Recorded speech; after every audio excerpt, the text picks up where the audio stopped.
Sometimes, what a man does not say is more important than the words he chooses. But the few words he does offer, when spoken from emotional distance, can tell you everything you need to know. Not about him, but about yourself, about where you are still hoping, still waiting, still trying to water a garden that is not yours to tend. In moments like these, silence is not the absence of love. It is the presence of resistance. And when resistance speaks, it speaks in fragments, delayed messages, uncertain futures, gentle detours away from intimacy. You must learn to hear the truth behind the tone, not just the tone behind the truth. There is a saying in Eastern thought, the river does not resist the stone, it flows around it. In relationships, emotional availability is the river.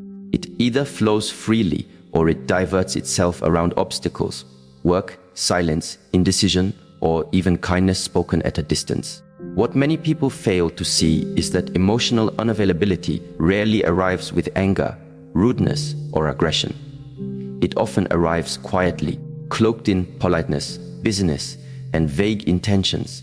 It appears not in dramatic explosions, but in subtle patterns that slowly erode the bridge between two people. One of the most telling phrases spoken by a man who is emotionally unavailable is, "I'm just too busy right now." At first glance, this sounds harmless, practical, even responsible. Everyone gets busy. Life pulls us in many directions: career, finances, family obligations. But when this phrase becomes a pattern, when it becomes a rhythm rather than an exception, it is no longer about time management. It is about emotional management. More specifically, the avoidance of emotional intimacy under the disguise of productivity. This phrase is not about schedule. It is about shielding. A man who is emotionally unavailable will use business as a shield, and he may not even realize he is doing it. From a psychological perspective, the prefrontal cortex, the part of the brain responsible for decision-making, often creates justifications that protect deeper emotional wounds stored in the amygdala and limbic system. These justifications become stories. I'll focus on love when work calms down, or she deserves someone who can give her more. On the surface, they appear noble, but underneath, they are strategies, subconscious, yet precise. A woman in her early 50s once shared her story during a retreat. She had been with a man for 7 years. He was kind, driven, and deeply passionate about his career. But every time they talked about emotional depth, marriage, future plans, shared healing, he would retreat into his schedule. "Not this quarter," he would say. "Once I get that promotion." Yet, as the years passed, his emotional distance remained the same. She waited, loved him through his chaos, convinced that being patient was the mark of her own emotional maturity. But patience without presence is not growth, it is neglect in disguise. Neuroscience tells us that emotional intimacy requires attunement. It is the process where one nervous system mirrors another, allowing safety and openness to flow between two people. But this requires time, not just in hours, but in intention. When a man consistently says, "I'm just too busy," what he's truly communicating is, "I cannot attune to you. I cannot meet you where your soul is asking me to meet you." This doesn't make him bad. It makes him unavailable. We live in a world where productivity is praised, often more than presence. But in relationships, presence is the currency of love. Without it, everything else, words, gifts, gestures, becomes hollow. A man who is too busy to be emotionally present is often a man who is afraid of being seen, deeply seen, and being seen requires stillness. Stillness reveals emotional fractures that can no longer be ignored. A gentle example, think of a violinist. His fingers move rapidly, the music flows, the audience is mesmerized. But between every note is a pause, a breath, a moment of stillness. Without the pause, the music becomes noise. The same is true in relationships. Without emotional pause, without the stillness to feel and connect, love becomes performance. Some women internalize the busy excuse as a reflection of their own inadequacy. If I were more interesting, he'd make time. If I were younger, prettier, less demanding. These thoughts are not born from truth. They are born from repeated exposure to distance. But emotional unavailability is not about your worth. It is about his capacity. A man can work 12 hours a day and still be emotionally available. Because presence is not about time, it is about intention. A 5-minute exchange rooted in genuine attention can be more nourishing than hours of distracted proximity. It is essential to see this phrase not just as a statement, but as a decision. I'm just too busy right now, is a decision to prioritize avoidance over connection. And the longer you remain in that space, hoping, bending, rationalizing, the more your own energy starts to scatter. You begin to lose touch with your own emotional rhythm. One woman shared a metaphor that stayed with me. She said, "I felt like a plant kept in the dark. I was being watered, but never touched by sunlight. And I realized water isn't enough. I need warmth too." This is the quiet damage of emotional unavailability. It doesn't bruise the skin, but it wilts the spirit. The courage here is not in confronting him. It is in confronting yourself, in asking, why am I accepting this form of connection? What fear keeps me attached to a person who cannot meet me where I am? Often, the answer is rooted in childhood conditioning, where we learned to work hard for love, to prove ourselves worthy of attention, to stay loyal to people who could not reciprocate. These patterns travel with us until we are ready to see them clearly, name them gently, and release them with wisdom. Transitioning from this form of relationship requires emotional sobriety. You must see clearly without the intoxication of hope. You must understand that no amount of waiting, fixing, or performing can turn emotional absence into emotional availability. You must become the river that flows, not the one that waits by the stone, hoping it will move. And when a man says, let's just see where this goes, understand that this, too, is not about openness. It is about hesitation. It is a phrase that sounds adventurous, but is, in truth, an anchor of uncertainty. It leaves the relationship in a permanent state of limbo, a half-formed bond, never fully stepping into vulnerability, never fully committing to clarity. At first, it may feel like freedom. After all, who wants pressure? Who wants rules and rigid expectations? But freedom without direction is disconnection. It leaves you wandering, unsure of how deeply to feel, how much to give, where the boundary lies between hope and self-abandonment. This statement, "Let's see where this goes," is often said with charm, with warmth. It can feel playful, like an invitation to trust the unfolding. But trust requires evidence, and emotional commitment requires clarity, not comfort. In psychology, this pattern is called ambiguous loss. It occurs when something or someone is emotionally present but unavailable in form or direction. You feel the closeness, yet you are always slightly out of reach. It creates a state of emotional limbo, where you wait, invest, and slowly lose your sense of self in the ambiguity. The truth is, people who genuinely desire emotional connection speak differently. They say, "This is how I feel. I want to grow with you. Let's build something meaningful together." Their words are rooted in direction, not drift. Their language mirrors commitment, not convenience. A story comes to mind. A man and woman, both in their 40s, reconnected after years apart. They spent months talking, sharing, opening up. But whenever she brought up the idea of a future, he would say, "Let's not rush it. Let's just see where it goes." She agreed at first, but slowly, she noticed she was the only one building anything. She would initiate plans, deepen the emotional conversations, hold space for his uncertainty. And eventually, she realized she was carrying both sides of the bridge. This is what happens when you accept uncertain language as a foundation for love. You build on sand, and each time the tide of his indecision rises, you rebuild, hoping next time the ground will hold. But no structure can stand on maybe. From an Eastern perspective, relationships are like gardens. They require intention, attention, and clarity of purpose. You cannot plant seeds and then walk away, telling the soil, "Let's see what happens." Growth is not accidental. It is the result of mindful tending.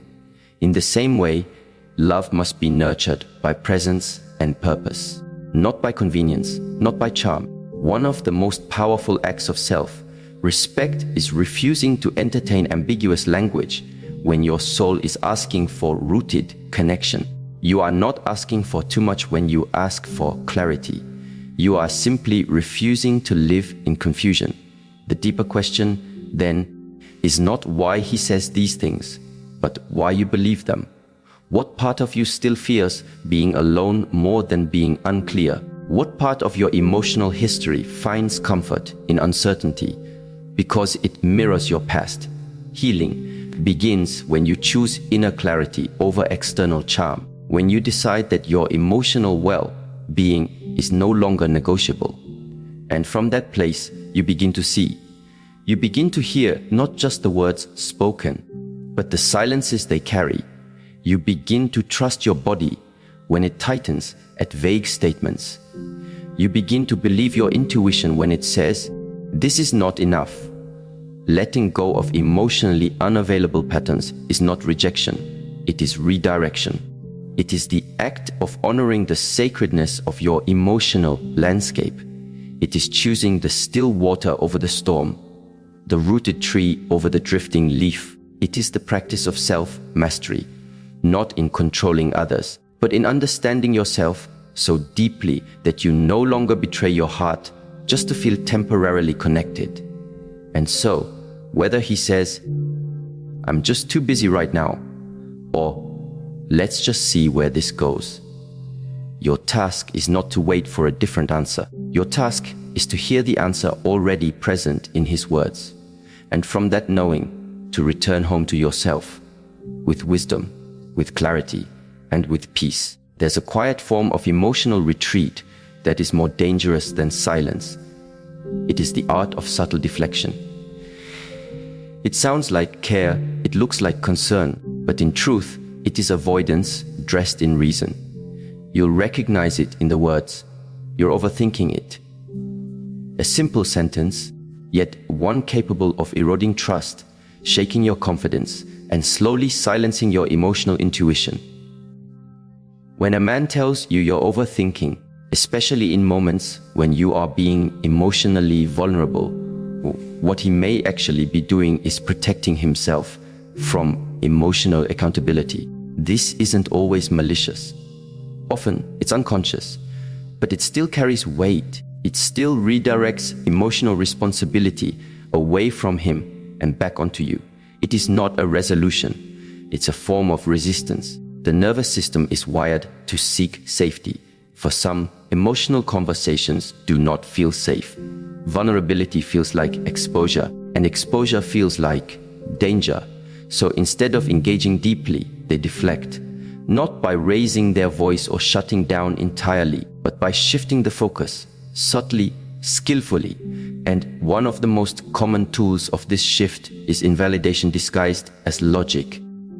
"You're overthinking it" is a phrase that seems rational. It gives the impression that the other person is simply trying to bring perspective, to help you calm down or see things more clearly. But in the context of emotional dialogue, it often implies, "Your feelings are too much. Your intuition is a burden. Your insight makes me uncomfortable." Yes. And so, the cycle begins. A woman once shared that she used to pause every time she wanted to express a concern, not because she was unsure of her feelings, but because she had been told so many times that she was reading too much into things. She started second guessing her instincts, editing her expressions, and eventually swallowing her needs. That's the hidden cost of emotional deflection. It trains you to doubt your own emotional intelligence. From a psychological lens, this is known as gaslighting light. It's not the severe, malicious manipulation we often associate with the term. Instead, it's a soft invalidation, subtle enough to seem innocent, yet potent enough to cause inner confusion. It undermines the foundation of emotional intimacy because connection requires acknowledgement, not avoidance. Let's imagine a moment a woman notices that her partner has been distant. Fewer texts, shorter calls, an energy that feels slightly colder than before. She brings it up gently. Lightly, I feel like something's shifted between us. Instead of exploring the observation, he responds with a smile. You're overthinking again. You always do this. And in that moment, she feels a familiar tightening in her chest. Not because she believes she's wrong, but because she no longer trusts that her feelings will be received. This is not a failure of communication. It is a failure of emotional presence. When a man cannot sit with the discomfort of your truth, he will try to soften it, edit it, or erase it. And if you are not deeply grounded in your own self-awareness, you will begin to adjust your truth to fit his comfort. There's a teaching in Eastern philosophy as, do not carry water in a broken pot. In the realm of relationships, your emotional expressions are sacred water. They deserve to be held by someone who does not leak, spill, or dismiss them. And yet, so often, we carry our emotions into spaces that cannot hold them. We offer our inner voice to ears that are not ready to hear. And when we are met with deflection, we call it miscommunication instead of misalignment, a powerful practice for anyone who finds themselves repeatedly labeled as overthinking. Is this? Before you question your thoughts, question the space in which you're sharing them. Are you speaking into a container that respects emotion or one that only values logic? Are you being met by a heart or by a shield? This leads naturally into another phrase that is equally deceptive in its emotional posture. You're amazing, but... This statement often arrives wrapped in praise. It feels like a compliment. It appears to be a gesture of admiration. And yet, it carries within it a seed of disconnection, a hidden reservation that is almost always followed by emotional withdrawal. You're amazing, but I'm not ready. You're amazing, but I'm not in the right place. You're amazing, but I don't want to hurt you. Each of these phrases seems noble. They echo maturity, even empathy. But underneath, there is a deeper truth. You are being loved from a distance, admired, but not chosen, seen, but not embraced, held in esteem, but not in intimacy. The contradiction is subtle, but sharp. You are amazing, which implies there is nothing wrong with you. And yet, something is wrong with the connection. So, your mind begins to look for reasons, explanations, cracks that must belong to you. If I am amazing, why am I not enough? Why does he appreciate me but still walk away? This cognitive dissonance becomes emotional tension. You begin to overfunction. You try harder, speak softer, offer more, hoping that your consistent excellence will one day outweigh his inner resistance. But what you're actually doing is participating in a dynamic of intermittent reinforcement, a psychological phenomenon where inconsistent rewards, I like praise followed by withdrawal, create the most addictive emotional bonds. A woman in her 60s once told the story of her 3-year relationship with a man who constantly affirmed her brilliance, but never moved the relationship forward. You're everything I've ever wanted, he'd say, but I'm not ready for something serious. Over time, she began to wonder if love was meant to feel like a waiting room. Every moment spent hoping he'd change, she was slowly changing herself, losing pieces of her power in the process. The reality is this: when a man uses compliments as cushions for his detachment, it's not about you. It's about his own capacity. Emotional intimacy requires risk. To step into it fully, one must be willing to be seen without control, without condition, without certainty. If he cannot take that step, no amount of your amazingness will move him. This is where many fall into the trap of performance-based love.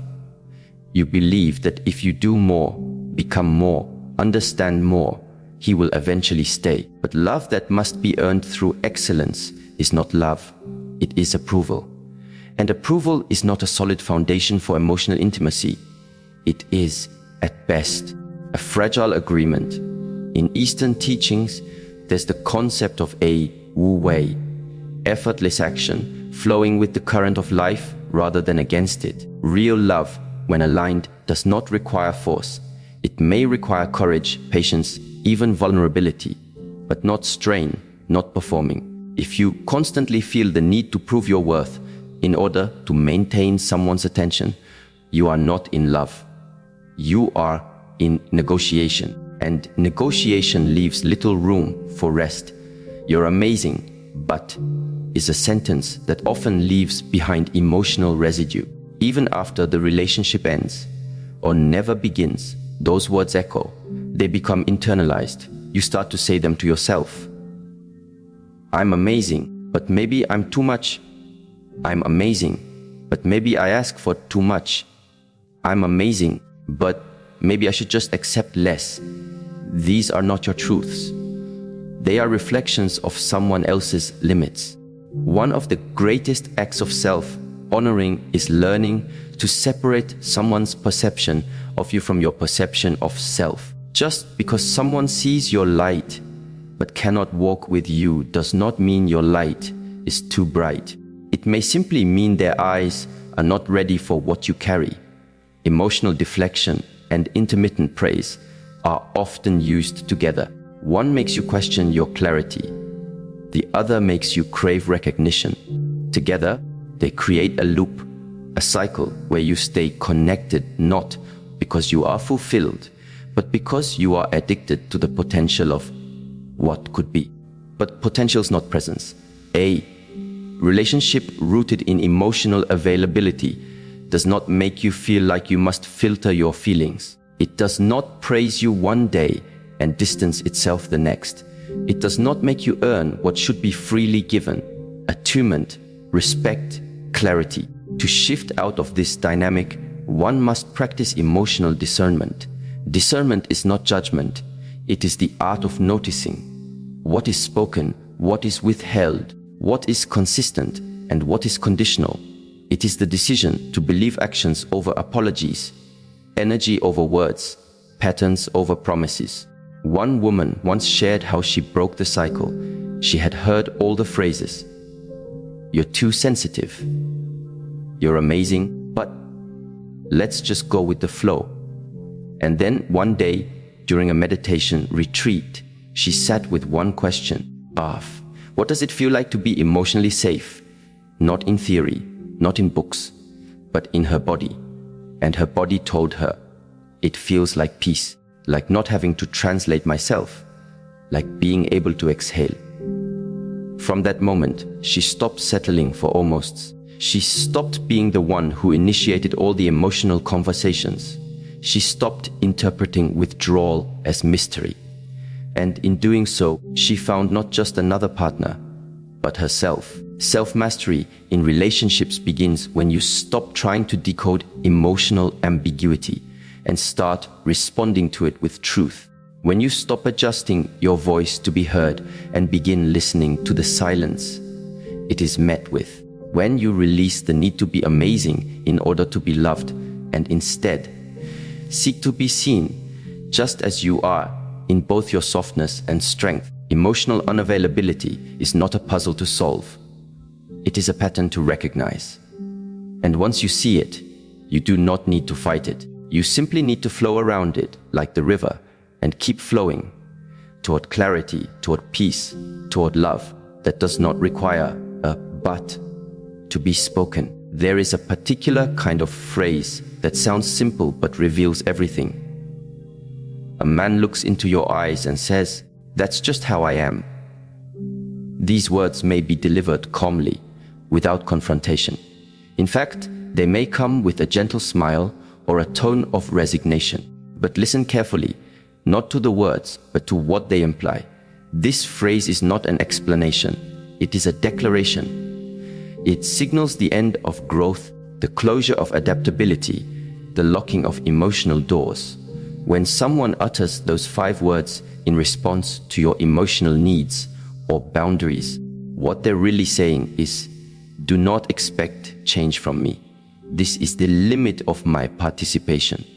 Relationships are not static structures. They are living ecosystems. They breathe, evolve, and stretch to accommodate the truth of 2 people walking together through life. When one partner plants himself in the soil of rigidity, he refuses to participate in that growth. And when that rigidity is disguised as identity, it becomes even harder to challenge. "That's just how I am" masquerades as authenticity, but more often, it is the armor of avoidance. Growth asks for courage. The courage to be uncomfortable, to face the parts of ourselves that were once necessary for survival, but now hinder connection. Not everyone is ready for that. Not everyone is willing to examine their own defenses, their habits, their inherited beliefs. So, instead, they protect those parts with labels. They wear them like badges of honor. "I'm just not good at communication. I don't do emotions. I need space when things get hard." These statements are not truths. They are walls. Walls that have been reinforced over time by family conditioning, past traumas, and the societal narrative that equates masculinity with detachment. But a wall, no matter how well constructed, still blocks light, and you standing on the other side start to feel the chill. You begin to wonder if asking for emotional presence makes you unreasonable. You begin to feel small in your desires for connection. That is how emotional stagnation works. It convinces you that your needs are the problem. A woman in her early 40s once described her relationship with a man who was, in her words, deeply principled, but emotionally paralyzed. Every time she invited him into a deeper conversation about their bond, their future, their struggles, he would retreat behind the phrase, "This is just who I am. I don't do emotional conversations." And at first, she admired his consistency. She believed that stability was better than uncertainty. But over time, she began to realize that what she mistook for emotional consistency was actually emotional avoidance. She wasn't in a relationship with a person. She was in a relationship with a fixed idea of who he claimed to be. The irony is that identity is not meant to be fixed, it is meant to be fluid. Just as water adapts to the shape of its container, the human spirit is meant to evolve with the demands of intimacy. In truth, the statement, "That's just how I am," reveals a deeper fear, the fear of vulnerability, of shedding the old armor, of stepping into emotional spaces without the familiar shields. But fear disguised as identity creates distance, and distance, over time, leads to disconnection. From a psychological perspective, this behavior is often linked to what's known as a fixed mindset. The belief that one's traits, behaviors, and emotional capacities are permanent and unchangeable. This mindset resists feedback, avoids challenge, and clings to certainty. It offers the illusion of control, but it comes at the cost of relational depth.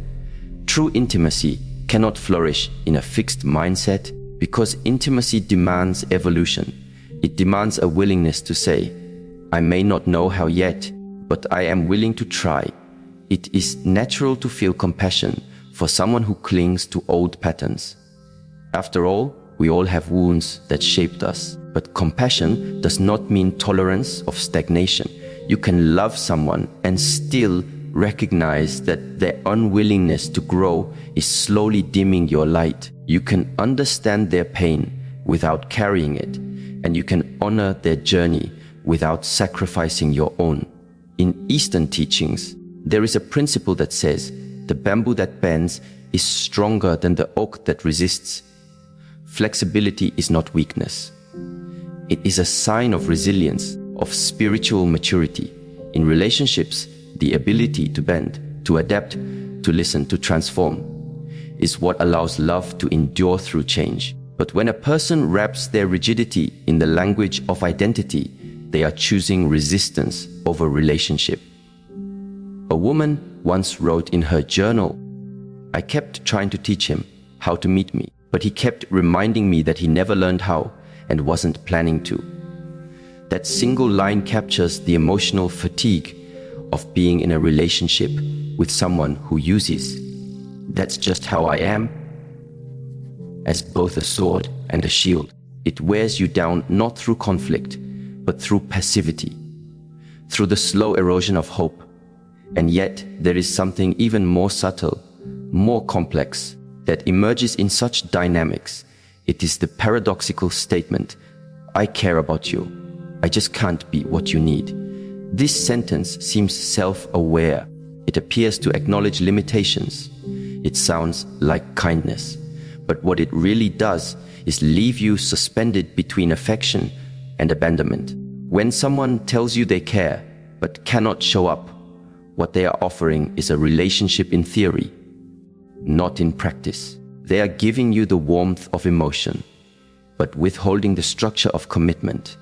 This creates a very specific type of pain, the pain of almost loved, almost chosen, almost seen. And that pain lingers longer than rejection because it keeps you tethered to a fantasy, one where they might one day step into the full version of themselves and meet you where you've been waiting. There's a story about a man who stood outside a temple every day praying to be allowed inside. The temple had no door. It was open. But he never stepped in. He stood just beyond the threshold, hands folded, whispering his prayers. When asked why, he said, "I respect the temple too much to enter unprepared." And so he remained outside day after day, never realizing that reverence without participation is still absence. When a man says, "I care about you, but I can't be what you need," he often believes he's being noble. He doesn't want to cause harm.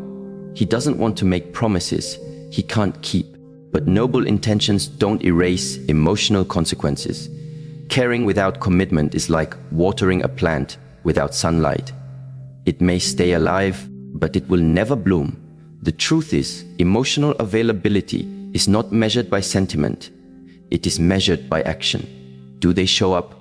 Do they engage? Do they make space for your pain, your joy, your complexity?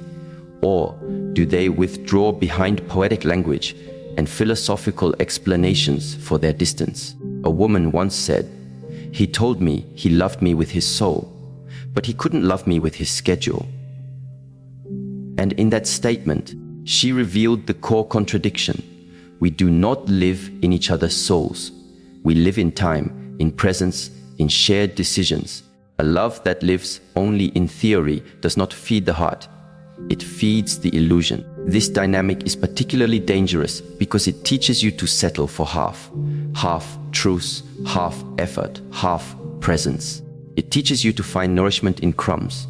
And over time, you begin to mistake longing for love. But longing is not love. It is the echo of love, and echoes cannot hold you.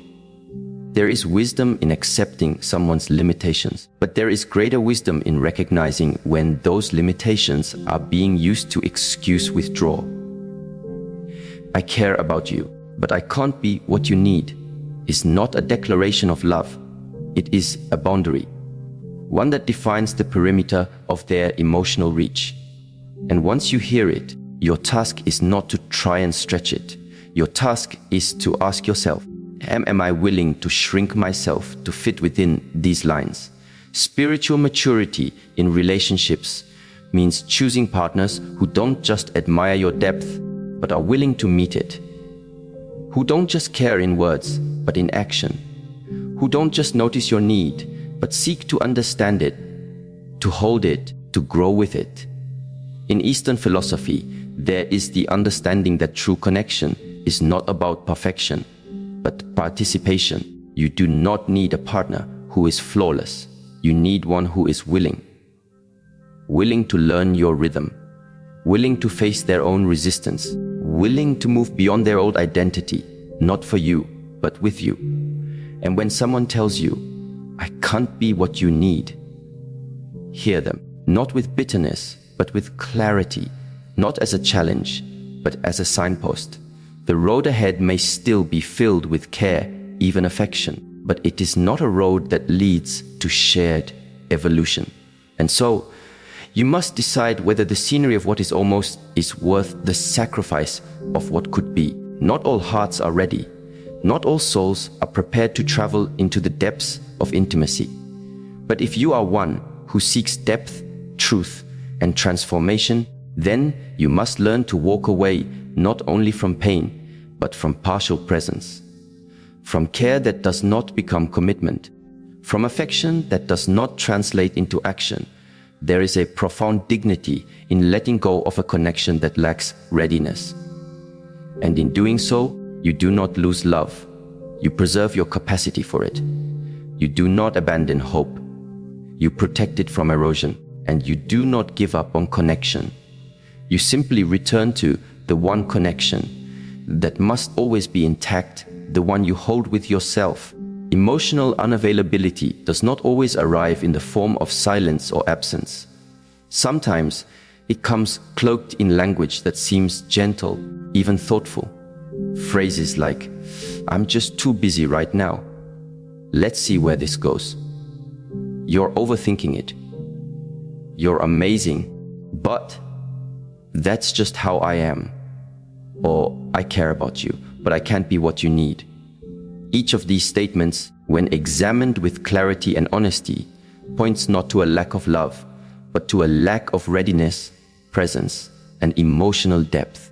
True connection is not built on vague promises or poetic affection. It is built on presence, consistent, grounded, and mutual. It is built on a willingness to grow, to be seen, and to take responsibility for the emotional impact we have on others. When someone is emotionally unavailable, their words may sound warm, but their energy tells a different story, and it is your responsibility, not theirs, to listen to that energy, to trust what your nervous system is telling you, and to honor your emotional truth without apology. Letting go of someone who cannot meet you is not bitterness, it is maturity. It is choosing peace over potential. It is the wisdom of walking away from emotional uncertainty so you can walk toward your own center. You are not asking too much by seeking clarity, emotional depth, and presence. You are simply asking the right questions and refusing to build your life on halfway love. Embrace the stillness that follows your decision to choose wholeness over halves. In that stillness, you will find the strength to stop explaining, stop chasing, and stop shrinking. You will find that the love you were waiting for begins not when someone else shows up for you, but when you show up fully for yourself.